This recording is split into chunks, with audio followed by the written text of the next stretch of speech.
you're not too confident with a short ball, this is a really nice drill. Get someone 2 or 3 meters away from you and get him to throw underarm straight at your head. And then it's up to you to get your head out of the line, either on the left hand side, a nice pull shot in front of square, or you get rock back to the offside and play a hook shot down to fine leg. I used to do this drill a lot with Ray Jennings and Mark Boucher back in the day, and it helped me a lot.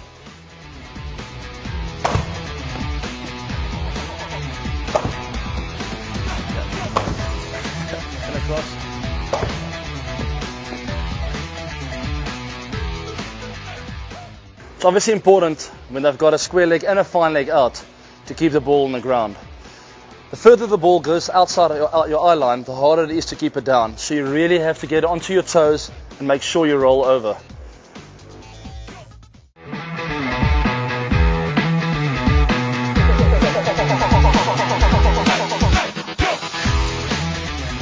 I'm covering this shot through mid-wicket, or the leg lance. Like most shots in cricket, you don't have to overheat this one. It's all about timing. A couple of important parts for me about this shot is my back lift. Alright, I do my back in across, and then instead of getting back into plane, I come straight from first slip through to the leg side. I wait to pick up the line of the ball, and from there on, when I realize it's on the leg side, I don't come back into the plane. I leave my bat out at first slip to open up space in order for me to hit it to the leg side. I get the left leg out of the way, or I pull it back slightly the minute I pick up the line of the ball. When I realize it's on the leg side, I pull it out of the way in order for me to create space for my arms to come through on the leg side. If I get too big a stride in, I'll cramp myself and I'll probably get it out to LBW if that line is on leg stump, because then there's no room for your arms to come through and to time that leg lance through the leg side. When I pull my foot back in order for me to create some space for my arms, it's very important not to lose my balance. Most players around the world lose their balance to the offside and therefore lose a lot of power and timing down to the leg side. Then you'll find a lot of balls go down to fine leg and not through mid-wicket where it should be penetrating. If you get your leg back, make sure your balance still goes towards that pitch map that I spoke about in the previous episode, and you get it to drive through on the leg side. And what goes hand in hand with that when you pull your leg back is not to come across with your right leg. A lot of players around the world will hit the leg side shot and open themselves up by moving the right leg forward. You've got to keep that right leg intact in order for you to create a lot of power through the leg side and not to lose your balance. A lot of guys do that. Got it.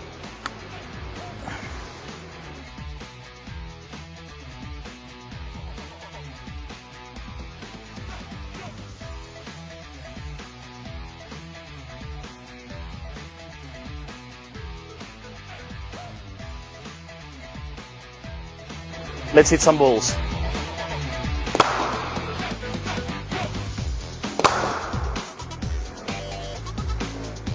Notice when I play this shot, I still stay in my box. In order for me to get a lot of power on the ball, you've got to play it nice and late. Never leave your box. Leading edges will come into play and you'll start missing the ball also onto your pads.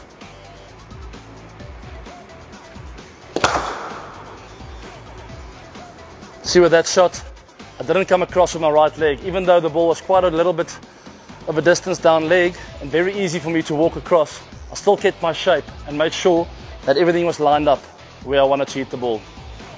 To get the perfect timing with this shot, it's really important still to steer with your front arm or your left arm when you're a right-handed batter, and then at the minute of contact, then you can get the right arm involved, and that's where the flick comes in, and that's where you can manipulate it through any area on the leg side.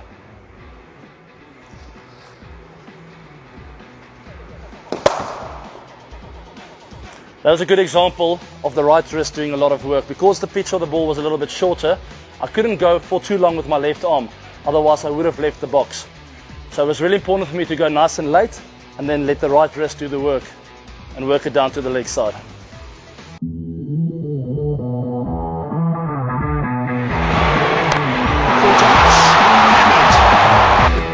That's a fine shot.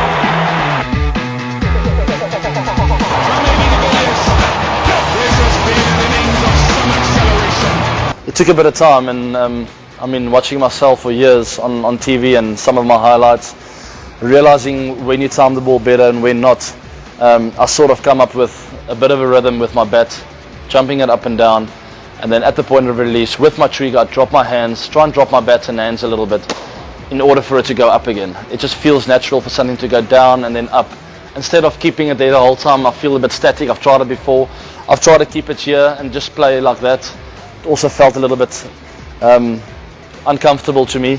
The most important thing to me is to have the rhythm and to be still at the point of release, but to be in that strong position with your feet and with the back lift. And then I'm ready to go. It's a 52-ball 100 for AB de Villiers.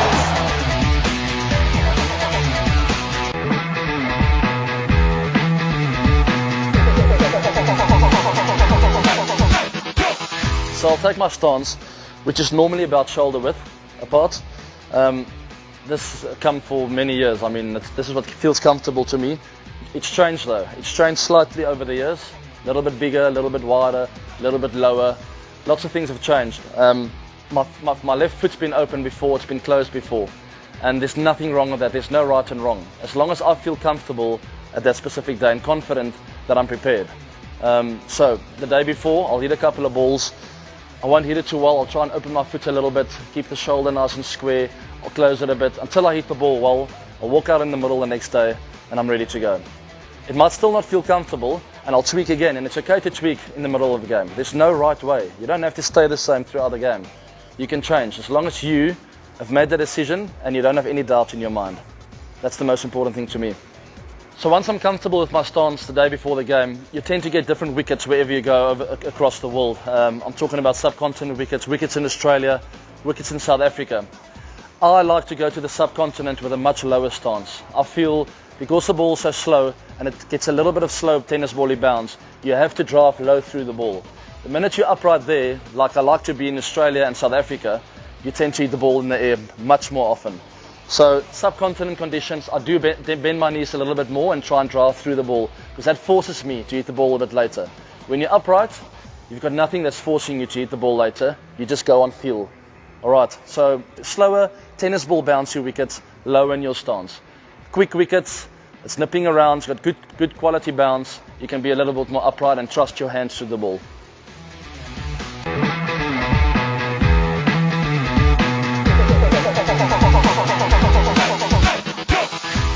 It's important to play everything under your eyes, not to let it go out of the box. I always talk about a little box that's around me. I don't want any part of my bat, feet, head, nothing to leave this box. Everything must happen in this box because that's where I have all my power, right here in this box. Everything to be played right here. In golf, they talk about a compact golf swing. You got to feel like you almost swing in a box, and it's the same with my batting. I like to feel that I'm really pushed into a box and that I'm not allowed to leave this box. All right, I've got to play the ball within this box as well. The box will be different for every guy. For bigger guys, it will obviously be a little bit bigger. For me, I don't like to take a too big a stride because when the ball swings in, it'll hit me on my pad. So my strides are normally a little bit smaller, and I draw this box right around me.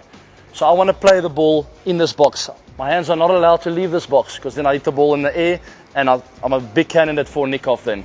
Alright, so everything under your eyes, allow the ball to bounce and come into your box, and this is where you have all your power. This is where you can really, really cause havoc.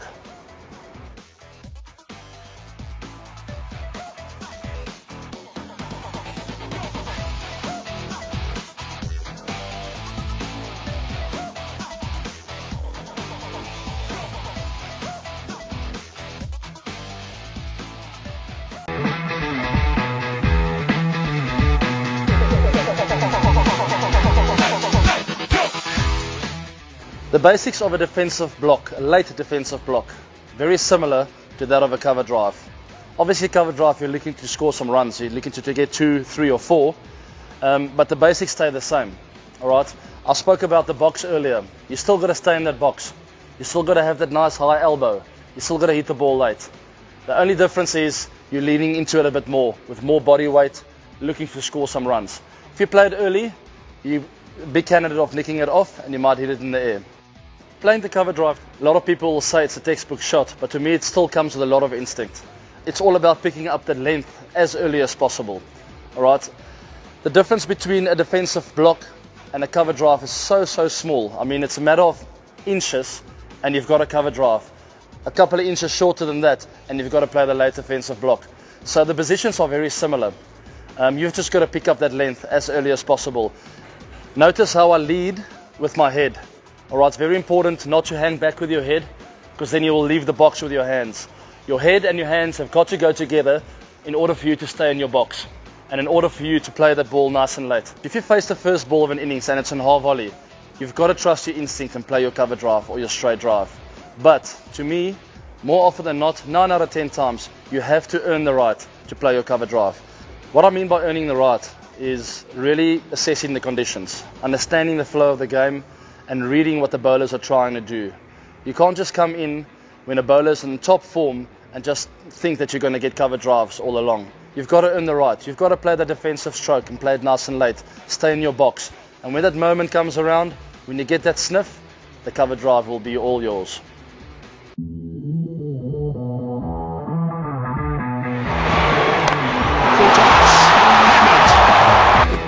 That's a fine shot.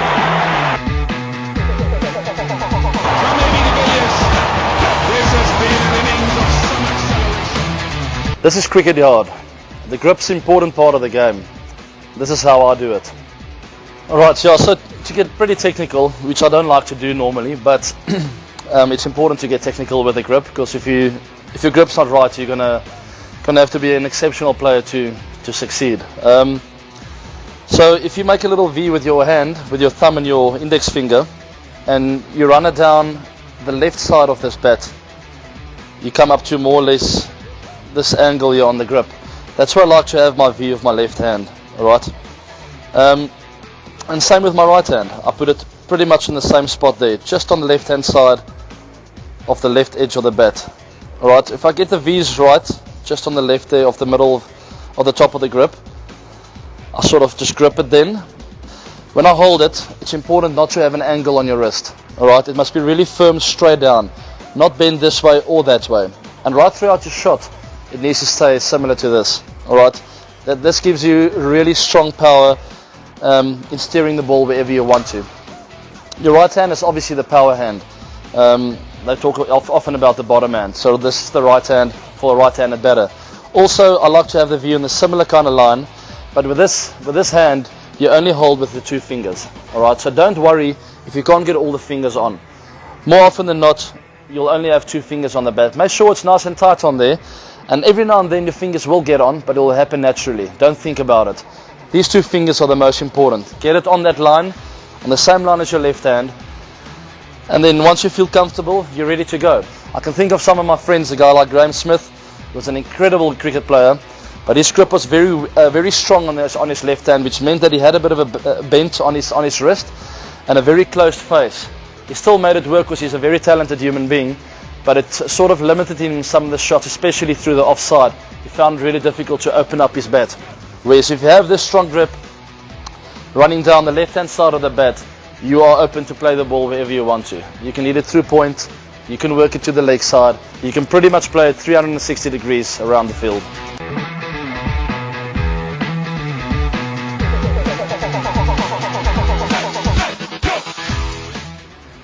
In a very funny way, the pull shot and the late defensive shot goes hand in hand. If you play both of them really well, the bowler's under big pressure, especially the pull shot. I use the pull shot to put pressure on the bowler. Once I master that shot and I've got a good late defensive stroke, the bowler has got a long day ahead of him. Technically with the pull shot, to start off with, the stance. So I do my normal back and across trigger. Now very important for me, and mentally for the bowler, against the bowler as well, is your next movement to be going forward. So I like to do the back and across, be really still. When I see it short, I do a little press with my front foot in order for me to really get my momentum moving forward. And from there on, I rock back with my back foot, going across a little bit, and to get into good position to play the pull shot. Notice how I use my back foot to really stabilize myself and to get into strong position. When you're not into a good position, you will tend to commit yourself to the shot and you won't be able to pull out when there's a bit of bounce. When I'm in a solid position with my feet, there's always time to pull out of the shot when there's a little bit of bounce and when it's getting too steep on you. To really free up my arms, it's important for the ball not to be in line with my head. Just outside, so I can free up my arms on the offside, or just outside the leg side, so I can play a hook shot down to fine leg. But never in my throat, head area, because because that'll cramp you and it'll all go straight up. Ideally, for the pull shot, the ball should be just outside your eye line. Never get a short ball to be coming straight at your head, because that'll mean you'll be taking your eyes off the ball. Really important with the pull shot, when you get into a good position, for the right arm to extend. Never keep this right arm bent through the shot. The right arm's got to extend, almost like a forearm tennis shot, if you know what I mean.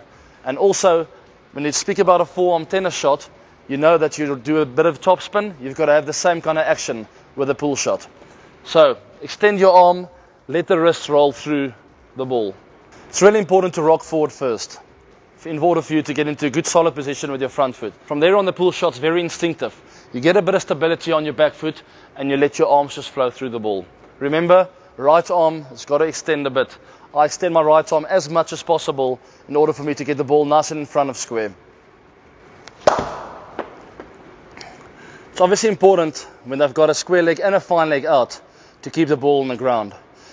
The further the ball goes outside your eye line, the harder it is to keep it down. So you really have to get onto your toes and make sure you roll over. To me, playing the short ball or the pull shot is an instinctive shot. So there's already a lot of power involved. There's no need to overhit it. I always just try and time it and make sure I place it in good areas. And when the time is right and you're in a good position, you can always go for the big one.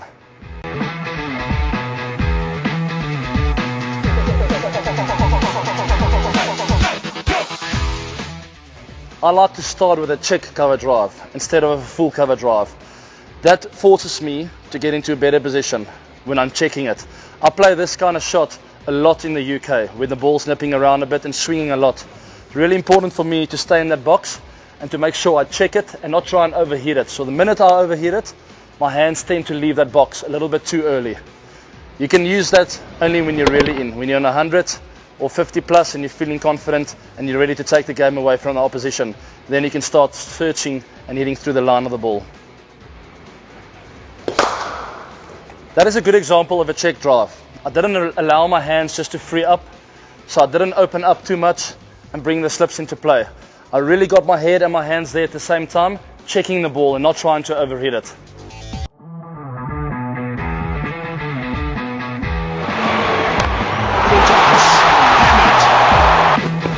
That's a fine shot.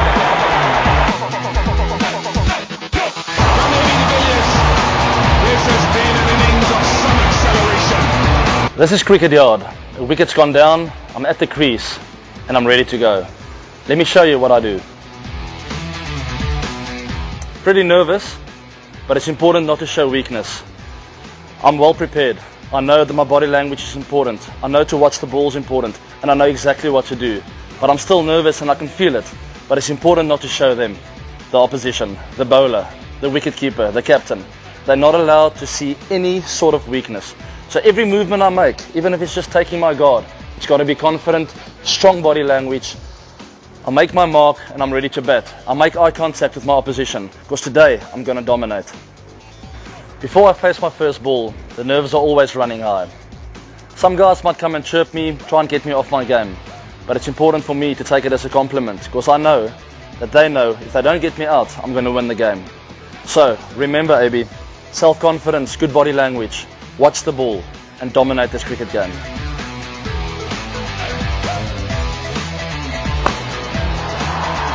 Has he found the gap? Yes, he has.